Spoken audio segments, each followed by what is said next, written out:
ተንቀሳቃሹ ቤተ መጻሕፍት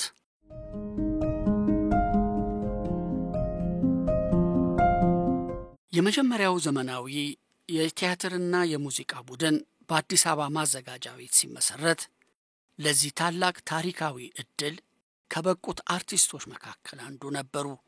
በትወና የተጀመረው የጥበብ ሕይወታቸው ግን እያደር ቁመቱ ይሁን ወርዱ እያደገ ሄዶ በሀገራችን የሙዚቃና የቲያትር ታሪክ ውስጥ ዘመናዊ ሽሬ አሻራን በጉልህ ለማኖር ከሚችሉ ሁለገብ አርቲስቶች መካከል እንዲመደቡ ሆነ። ሙዚቀኛ፣ ተዋናይ፣ ጸሐፊ ተውኔት፣ ዳይሬክተርና የግጥም ደራሲ የዕድሜና የታሪክ ባለጸጋ አርቲስት ጌታቸው ደባልቄ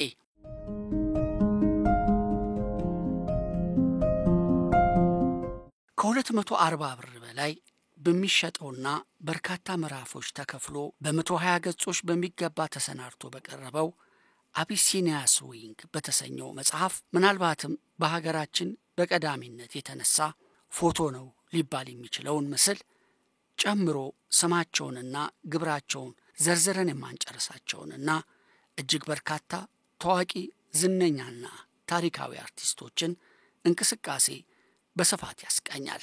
ትምህርቱም ስለ ኢኮኖሚ ምጣኔ ሀብት የተማረው ፈረንጅ ሀገር። ታዲያ ይህን ትምህርቱን ለመማር ወደ ፈረንጅ ሀገር ለመሄድ ሲነሳ የኢትዮጵያ አንድነት መሰረት ባኖሩት በአጼ ቴዎድሮስ ዘመነ መንግስት ከእንግሊዛዊቷ ንግስት ጋር በተፈጠረው አለመግባባት የእንግሊዝ ጦር የህንድ ወታደሮችን በብዛት ይዞ በመጣበት ወቅት ጦርነቱ አጼ ቴዎድሮስ ራሳቸውን በማጥፋታቸው ባልተጠበቀ መልኩ በመጠናቀቁ ግራ የተጋቡት እንግሊዞች የሀገሪቱን ሀብት እንዳሻቸው ሲዘርፉ በያዙት ካሜራም የተመለከቱትን አስገራሚ ምስል በማስቀረት ተወጥረው ነበር። በዚህ የተነሳ ዕድሜ ጠገብና ታሪካዊ ሊባል የሚችለውንና በአጼ ቴዎድሮስ ዘመን የተነሳን የአንድ ማሲንቆ የያዘ አዝማሪ ምስል እንግሊዞቹ አንስተውት ነበር። ይህ ታሪካዊ ምስል ታዲያ የኢትዮጵያ ሙዚቃ ሙሉ በሙሉ በሚያስቃኘውና በፍራንሲስ ፋልሴቶ ተዘጋጅቶ በእንግሊዘኛና በፈረንሳይኛ በቀረበው መጽሐፍ ስዊንግ የተሰኘው ሰፊ የፎቶ መረጃን የያዘው ብቸኛ ሊባል የሚችለው የዘመናዊና ጥንታዊ የኢትዮጵያ ሙዚቃ ታሪካዊ መረጃ የሆነው መጽሐፍ ለህትመት ያልበቁና ሊጠፉ የተቃረቡ አስደናቂ ምስሎች ከ19ኛው ክፍለ ዘመን መገባደጃ አንስቶ ወርቃማው የኢትዮጵያ ሙዚቃ ተብሎ እስከሚጠራው ዘመን ያሉ የሀገራችን ባህላዊና ዘመናዊ የሙዚቃ አውደ እንቅስቃሴዎች በምስል ተደግፈው በሰፊው በተተነተኑበት መጽሐፍ የዚህ የአንጋፋው አርቲስት ጌታቸው ደባልቄ የላቀውን ምስጋና በመጽሐፉ ደራሲ በሚከተለው መልክ ተቾሯቸዋል። ፎር ጌታቸው ደባልቄ አክተር፣ ፕሌይ ራይተር፣ ዳይሬክተር ኤንድ ኦል ታይም ኢትዮጵያን ስታንዳርድስ ፎር ጋሽ ጌታቸው ደባልቄ ኢትዮጵያን አርቲጀስት አም ኦፍ ሚሞሪ ኤንድ ዘ ቫይታል ሶርስ።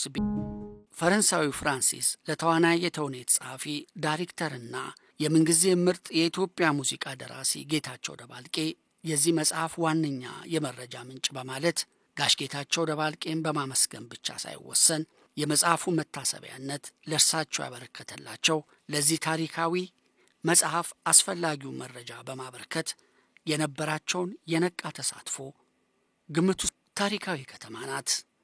ምኒልክ እንጦጦ መጥተው አዲስ አበባን በሚገባ ከመቆርቆራቸው በፊት ያረፉበት አነስተኛዋ የመናገሻ ከተማቸው የበርካታ ታሪካዊ ቅርሶች መገኛ ናት። ከታሪካዊነቷ ባሻገር ታሪካዊ ሰዎችን ማፍራት ታውቅበታለች። ለዚህ ምሳሌ ሊሆን የሚችሉትም በ1928 የተወለዱት ሁለገቡ የጥበብ ሰው አርቲስት ጌታቸው ደባልቄ ናቸው። ጌታቸው ደባልቄ የተወለዱበት ዘመን የጣሊያን ፋሺስት ወራሪ ኃይል በብሪት የተሞላበትና በአድዋ ላይ የተከናነበውን የሀፍረት ሻማ ለመበቀል ቆርጦ የተነሳንበት ወቅት ነበር። በመሆኑም 4 ልጆችን ካፈራው ቤተሰብ በሶስተኝነት የተወለዱት ጌታቸው ክፉና ደጉን በማያውቅበት በዚያ የልጅነት ዘመን ለአጭር ጊዜም ቢሆን ሀገራቸው በጠላት እጅ መውደቋን ለመታዘብ ችለው ነበር። የወቅቱ ንጉሠ ነገሥት አጼ ኃይለ ሥላሴ ጣሊያን ሀገራችንን በወረረበት ወቅት ለዲፕሎማሲያዊ ዘመቻ ተብሎ ከሀገር ከወጡ በኋላ ጀግኖች አርበኞች በእንግሊዝ ጦር እገዛ ወራሪውን ጦር ከደመሰሱ በኋላ ንጉሱ ወደ ሀገር እንደተመለሱ ለሀገሪቱ እድገት ሆነ ለራሳቸው አገዛዝ ጠቃሚ ነው ብለው ያሰቡትን አዋጅ ያወጡ ነበር። ታዲያ በንጉሱ ዘመን ከወጡት አዋጆች መካከል ትምህርትን በተመለከተ ያወጡት አዋጅ የታዳጊውን ጌታቸው ደባልቄ የትምህርት ቆይታ ወደ አዲስ ምዕራፍ ለማሸጋገር ችሏል። ጌታቸው እንደ ማንኛውም የንጉሱ ዘመን ታዳጊ በአዲስ ዓለም ማርያም ቤተክርስቲያን ከትምህርት ጋር ቢተዋወቁም መደበኛ ትምህርታቸውን የማግኘት እድል አልነበራቸውም። ይሁንና ንጉሱ ከስደት ወደ ሀገራቸው ከመጡ በኋላ ያስነገሩትን አዋጅ ተከትሎ በአዲስ ዓለም የመጀመሪያ ትምህርት ቤት የሲቪክ ትምህርትና ከሌሎች የዕድሜ አቻዎቻቸው ጋር ለማግኘት በቁ። ታዳጊው ትምህርታቸውን በሚገባ በመከታተል ተሰጧቸውን በማዳበር እስከ 6ኛ ክፍል ያለውን የመጀመሪያ ደረጃ ትምህርታቸውን በሚገባ በመወጣት ከዚያም በፊት አስቦት የማያውቁትን ከቤተሰብ የመለየት አጋጣሚ ደረጃ ትምህርት ቤት ባለመኖሩ ትምህርታቸውን ለመቀጠል ከፈለጉ ከቤተሰብ ተነጥሎ ሆለታ ገነት አሊያም ወደ አምቦ ማቅናት ግዴታ ነበር። ወላጆች ታዳጊውን በትምህርት እንዲገፋ የላቀ ፍላጎት ቢኖራቸውም ዘመድ ጠባቂ በሌለበት ልጃቸውን ወደ አምቦም ሆነ ሆለታ ገነት መላኩ ግን አልተዋጠላቸውም። በመሆኑም ምን ይሻላል የሚለውን ሐሳብ መክረው ዘክረው በስተመጨረሻ አጎታቸው ወደሚገኙበት አዲስ አበባ ተማሪው ጌታቸው ደባልቄ ላክ ዘንድ ተውኔት ጸሐፊው፣ ደራሲው፣ የሙዚቃና ግጥም ደራሲው የሆኑት በሀገራችን የጥበብ ሂደት ውስጥ የራሳቸውን ሁለገብ ሚና ለመጫወት የቻሉት ጌታቸው ከጥበብ ጋር የተዋወቁትም ለሁለተኛ ደረጃ ትምህርት አዲስ አበባ ከመምጣታቸው ብዙ ዓመታት አስቀድሞ ነበር። አዲስ አበባ ከመምጣታቸው በፊት በትውልድ ሀገራቸው ሀሁን መቁጠር፣ ቅኔም መቀኘት በሚለማመዱበት በለጋ ዕድሜያቸው ጌታቸው ነፍሳቸውን ለጥበብ ለመስጠት ይውተረተሩ ነበር። በዚህ የተነሳ ግጥሞችን ለመቅጠምና የተለያዩ ታሪኮችን ለመድረስ መታተር ጀመሩ።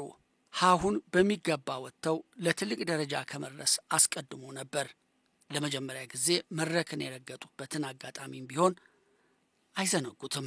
የአዲስ ዓለም የመጀመሪያ ደረጃ ትምህርት ቤት በተማሪ ወላጆች፣ በአስተማሪዎችና በጥቅሉ የወላጅ ቀን ክብረ በዓልን ለማክበር በተመለከተ ጥሪ በተደረገላቸው እንግዶች ተሞልቷል። በወላጆች ቀን ሊቀርቡ ከታቀዱት ፕሮግራሞች መካከል አንዱ የወልመራውን አሰቃቂ ጦርነት የሚያስቃኝ ድራማ ለእንግዶች ማሳየት ነበር። በዚህ ድራማ ላይ ታዳጊው ጌታቸው የተሰጠውን የቤት ተላላኪ ገጸ ባህሪ በሚገባ መስሎ ለመጫወት ባለው አቅም ሁሉ ተዘጋጅቶ ነበር። የፕሮግራሙ ሰዓት ደርሶ ድራማው ሲቀርብ ግን በክብር እንግድነት የተገኙት አርበኛው ሸዋረገድ ገድሌ ቲያትሩ ብዙም ስላላስደሰታቸው ድራማውን ረግጠው መውጣታቸው በሕፃኑ ጌታቸው ልቦና ውስጥ በአንድ ጊዜ ሁለት ነገሮችን አጫረበት። ለተሻለ ነገር መነቃቃትና ጊዜያዊ የሆነ ሳቅ የተጫነው አግርሞት ሀ ብሎ መድረክ የረገጠበትን አዲስ ዓለም ለቆ ወደ አዲስ አበባ መጥቶ ጌታቸው ፐ የሚያስብለውን የትወና ብቃት ላይ ታዳጊ ተወልዶ ካደገበት አዲስ ዓለም ከተማ መጥቶ የማያውቅ እንደመሆኑ መጠን የታዳጊው ዓለም በአነስተኛ የትውልድ ከተማው የተገደበ ነበር። አዲስ አበባ ለታዳጊው ጌታቸው ከአቅሙ በላይ አስደምመዋለች። የሰው ልጅ ጣፋንታ በእጅጉ አወዛጋቢ ነው። በአንድ ወገን ያሉ ሰዎች የሰው ሁሉ ጣፋንታ ከመወለዱ አስቀድሞ ተጽፎለታል ብለው ሲያምኑ፣ ሌሎች በስራ የሚያምኑ ወገኖች ደግሞ የሰው ልጅ ጣፋንታው መሐንዲስ ነው በሚል አጥብቀው ይከራከራሉ። የሆነ ሆኖ በዛ ይሁን በዚህ የሰው ልጅ ከተፈጥሮ ችሮታው ጋር የሚገናኝበት አጋጣሚ የሚከሰተው በድንገት መሆኑ እምብዛም አከራካሪ አይሆንም። የአድዋ ድል መሰል ብሔራዊ ክብረ በዓላት ሲከበሩ አጼ ምኒልክ አደባባይ የምድር ጦር አሊያ የፖሊስ ኦርኬስትራ የማርሽ ቡድን ማቅረባቸው ዛሬም ድረስ የተለመደ ነው። ታዲያ ይህ ልማድ በንጉሱም ጊዜ ይዘወተር የነበረ በመሆኑ ታዳጊው ጌታቸው በተለምዶ አራዳ ጊዮርጊስ እየተባለ በሚጠራው ቤተክርስቲያን በማምራት ላይ ሳለ ከዚያን ቀን በፊት በሕይወቱ አይቶት የማያውቀውን የማርሽ ሙዚቃን በጥቂት ሜትሮች ርቀት ላይ ባይኑ መመልከት ቻለ።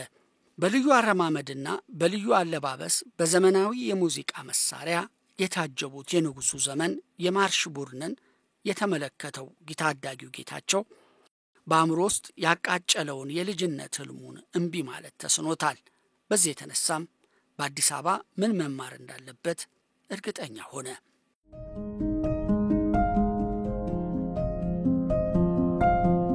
አዲስ አበባ ጥቂት እንደቆየ የአዲስ አበባ ማዘጋጃ ቤት የቲያትርና ሙዚቃ ትምህርት ቤት ይባል የነበረው ተቋም ወጣቶችን መልምሎ በማሰልጠን ሰፊ ዕውቅና እንዳለው ሲረዳ ሳይውል ሳያድር ወደዚሁ የጥበብ ማዕከል አመራ። ይሁንና ታዳጊው ጌታቸው ወደ ማዘጋጃ ቤት ሲመጣ የሚሰጠውን ፈተና ስለማለፉ እርግጠኛ ባለመሆኑ እድሌ ልሞክር በሚል ስሜት ነበር ወደ ተቋሙ የገሰገሰው። ለመካከለኛ ትምህርት አዲስ አበባ ቢመጣም ያደረገው ጥረት ሰምሮለት ገና የ16 ዓመት ወጣት ሳለ በማዘጋጃ ቤቱ የቲያትርና የሙዚቃ ትምህርት ቤት የሚሰጠውን የመግቢያ ፈተና ለ2 ጊዜ ተፈትኖ በማለፍ በኢትዮጵያ የጥበብ እድገት ውስጥ ሰፊ ሚና ለመጫወት ከቻሉት ያኔው ወጣት የአሁኖቹ አንጋፋ አርቲስቶች ጋር በአንድ ክፍል ውስጥ የመመደቡን መልካም አጋጣሚ ለማግኘት ቻለ።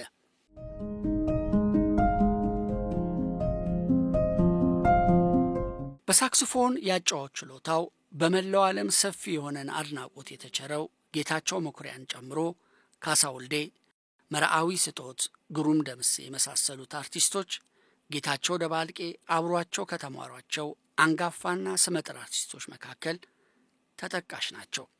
በነገራችን ላይ የአዲስ አበባ ማዘጋጃ ቤት የቲያትርና ሙዚቃ ትምህርት ቤት እያለን የምናነሳው ተቋም በቀድሞ ስሙ የቀዳማዊ ኃይለ ሥላሴ ቲያትር በአሁኑ ወቅት ደግሞ ብሔራዊ ቲያትር መሆኑን ማስታወስ ይገባል።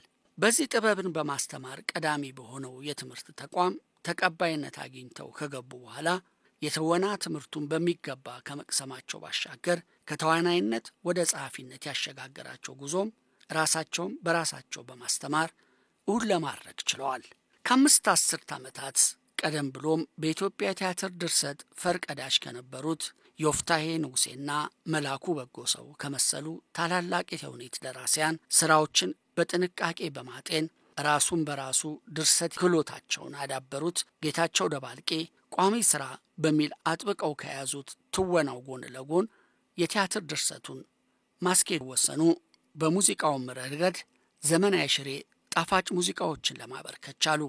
የ17 ዓመት ታዳጊ ሳሉ ለመጀመሪያ ጊዜ በርካታ ተመልካቾች በተገኙበትና ድንገተኛ ጥሪ በሚል ርዕስ ለመድረክ በበቃው ቲያትር ላይ ከተወኑበት ጊዜ አንስቶ ከ50 ዓመታት በላይ በዘለቀው የጥበብ ሕይወታቸው አስገራሚ ሊባል በሚችል መልኩ እጅግ በርካታ በሆኑ እንደ ኦቴሎ ባሉ የትርጉም ስራዎችና በወጥ ድርሰቶች ላይ ተሳትፈዋል። ድሮሽ ለጠፍ የታደለ አመጽሽ የፍርድን በትር አስነቅዬ ልልማ ያለ ደሞም ሳይደርቅ ቆዝሽና ዋዜ እባክሽ ላሽትሽ ለመጨረሻችን ጊዜ። ጌታቸው ደባልቄ ከበርካታ ተዋናይ ጋር አብረው ሰርተዋል።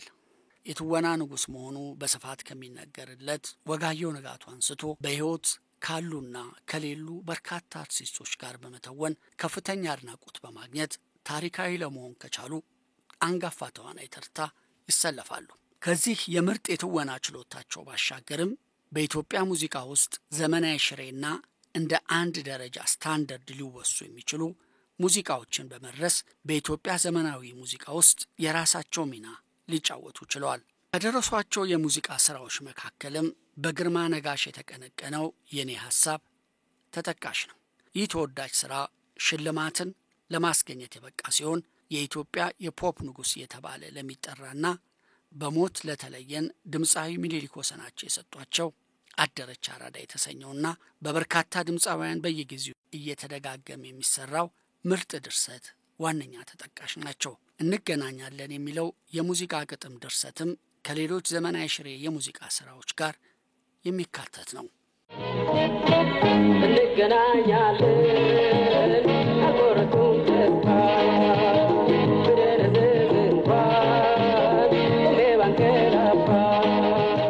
አብዮቱ ፈንድቶ ደርግ በኃይል ወደ ስልጣን ከተሸጋገረ በኋላ ጌታቸው የወቅቱን ሁኔታ በአስተውሎት ከተመለከቱ በኋላ ገደብ የለሽ የነበረውን የንጉሱን ዘመን በመንቀፍ የደርግ መንግስት አምባገነን ሊሆን እንደሚችል የሚተነብይ ሰምና ወርቅ ለበስ የሙዚቃ ስራ ሎሚ ተራተራ በሚል ርዕስ በመድረስ ደርግ ቤታቸውን በሙሉ በማስፈተሽ ብቻ ሳይወሰን ለ4 ዓመታት ያህል እንዲታሰሩና እንዲሰቃዩ አድርጓቸዋል። የከፋ እንግልትና ድብደባ በወታደራዊ መንግስት ይድረስባቸው እንጂ ጌታቸው ከስር ከተፈቱ በኋላ ሞራላቸው ሳይነካ የቀድሞውን የጥበብ ጉዟቸውን አጥብቀው በመያዝ የተለያዩ ስራዎችን ለመስራት የቻሉ ሲሆን ሌላው ሁሉ ቀርቶ ለዓመታት በታሰሩበት የዓለም በቃኝ ወህኒ ቤት የሚገኙ ታራሚዎችን ሳይቀር የቲያትርና ትወናን በማስተማር አዝናኝና አስተማሪ ቲያትሮችን በማቅረብ ጭምር ለታራሚዎች ከፍተኛ የሞራል ማነቃቂያ ዘዴን ሲፈጥሩ ቆይተው ነበር።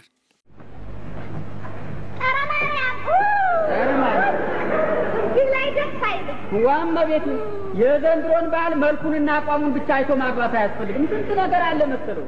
አፍሪካ ውስጥ አንድ አዛውንት ሲሞት አንድ ላይብራሪ እንደተቃጠለ ይቆጠራል የሚለው አባባል በተለይ በቃል ብቻ ሳይሆን በተግባር የሚስተዋልበት ጊዜ ላይ ደርሷል። በፍራንሲስ ፋልሴቶ መጽሐፍ መሳካት በርካታ መረጃዎችን ከማቅረባቸው ባሻገር በሶስቱ ስርዓት ለውጥ በቲያትር በሙዚቃና በትወናው ዓለም በርከት ያሉ ነገሮችን መታዘብ የቻሉት ጋሽ ጌታቸው ስለ ኢትዮጵያ ጥበብና ጥበበኞች እጅግ በርከት ያሉ መረጃዎችን በጥንቃቄ አሰባስቦ በማስቀመጥ ልዩ ግምት የሚሰጣቸው አካባቢያቸውን ቀድመው ለመራመድ የቻሉ አርቲስት የታሪክ አጥኚም ናቸው ይሏቸዋል። ካሰባሰቧቸው በርካታ አስገራሚ መረጃዎች የተነሳ የኢትዮጵያ ሙዚቃ ለማጥናት የሚሹ ሰዎች በሕይወት በነበሩበት ጊዜ ሁሉ መነሻቸው የእኚሁ ሁለገብ ጥበበኛ አስገራሚ ስብስቦች ነበሩ። መረጃን ከማሰባሰብ ባሻገር እንደ አስናቀች ወርቁ ያሉ የኢትዮጵያ አርቲስቶችን ግለ ሕይወት ባዮግራፊ የመጀመሪያውን የተውኔት ድርሰት በድሉ ዘለቀ የተሰኘውና በ1946 ዓ.ም በአዲስ አበባ ማዘጋጃ ቤት የሙዚቃና የቲያትር ቡድን ውስጥ በሚሰሩበት ጊዜ ያቀረቡ ሲሆን በ1953 54 እና 1962 ዓ.ም ከተፎና መንጥር ያስቀመጡት ወንደላጤ ደህና ሁኛ አራዳ የተባሉ ተውኔቶችን አቅርበዋል። በሙያ ዘመናቸው ካዘጋጇቸው 15 ተውኔቶች መካከል የራሳቸው ድርሰት የሆነው ደህና ሁኛ አራዳ፣ የመክብብ ጌታቸው ትርጉም የሆነው የሞሊየር የከተማው ባላገር፣ የግርማ ዘውዴ ለሰው ሞት አነሰው፣ የደስታ ገብሩ ምኞቴ፣ የመሪጌታ አእምሮ ፈረደ ፍቅር መጨረሻና የማሞ ውድነህ አሉላ አባነጋ ይገኙባቸዋል። በግጥምና ዜማ ድርሰትም ተሰጥኦ የታደሉት ጌታቸው ትውልድ መሻገር ከቻሉ የሙዚቃ ስራዎቻቸው በግጥም ይዘት ለእስር የተዳረጉበት ሎሚ ተራ ተራ፣ ተከታታይ ትውልድ ያቀነቀኑት እንገናኛለን፣ አደረች አራዳ፣ የኔ ሐሳብ፣ ምን ነው ተለየሽኝ፣ መስከረም ሳይጠባ ይገኙበታል። ምን ነው ተለየሽኝ መስከረም ሳይጠባ እንቁጣጣሽ እያል ሳናጌጥ በአበባ። በተወለዱ በ83 ዓመታቸው የካቲት 22 ቀን 2011 ዓመተ ምህረት አርፈዋል። ኪነ ጠበብቱ ጌታቸው ደባልቄ ስርዓተ ቀብራቸውም የካቲት 24 ቀን በመንበረ ጽባህ ቅድስት ሥላሴ ካቴድራል ወዳጅ ዘመድ የጥበብ ቤተሰብ በተገኘበት ተፈጽሟል። ጌታቸው ደባልቄ ከኪነ ጥበብ ባለፈ በኢትዮጵያ ብሔራዊ ቲያትር የቲያትር ክፍል ኃላፊ፣ የህዝብ ግንኙነት ኃላፊ፣ የፕሮግራም ፕሮዳክሽን ኃላፊ ሆነው አገልግለዋል። በብሔራዊ ቲያትር የመጀመሪያው በሆነውና በወቅቱ ጠቅላይ ሚኒስትር በነበሩት ቢትወደድ መኮንን እንዳልካቸው ተደርሶና በፍራንሲስ ዞልፌከር ተዘጋጅቶ በቲያትር ቤቱ ምረቃ ዕለት መክፈቻ ሆኖ በቀረበው ዳዊትና ኦሪዮን በተባለው ተውኔት ጌታቸው ደባልቄ ከመጀመሪያዎቹ ተዋናይ መካከል አንዱ ነበሩ። በቲያትር ቤቱ በተዘጋጁ ተውኔቶች ከያኒው ጌታቸው ከተወኑባቸው ተውኔቶች መካከል የፍራንሲስ ዞልፌከር ስነ ስቅለት ወይም ወደ ክብር ጎዳና፣ የከበደ ሚካኤል አኒባል፣ የደጃዝማች ግርማቸው ተክለሐዋርያት ቴዎድሮስ፣ የኪርቮክ ናልባንዲያን ጎንደሬው ገብረ ማርያም፣ የሞሊየር የፌዝ ዶክተር፣ የጸጋዬ ገብረ መድህን የከርሞ ሰው ሀሁ በስድስት ወር፣ የጎግል ዋናው ተቆጣጣሪ፣ የመንግስቱ ለማ ጠልፎ በኪሴ፣ ያያለ ሙላት ሻጥር በየፈርጁ፣ የሻምበል ፈቀደ ዮሐንስ እርጉም ሐዋርያ እንዲሁም ቀደም ሲል ማዘጋጃ ቤቱ የሙዚቃ ቲያትር ቡድን ውስጥ አባል በነበሩበት ጊዜ ድንገተኛ ጥሪ፣ እድሜ ልክ እስራትና የፍቅር ጮራ የተሰኙ ተውኔቶችን ጨምሮ ጌታቸው ደባልቄ ከተጫወቱባቸው 52 ተውኔቶች መካከል የሚገኙ ናቸው።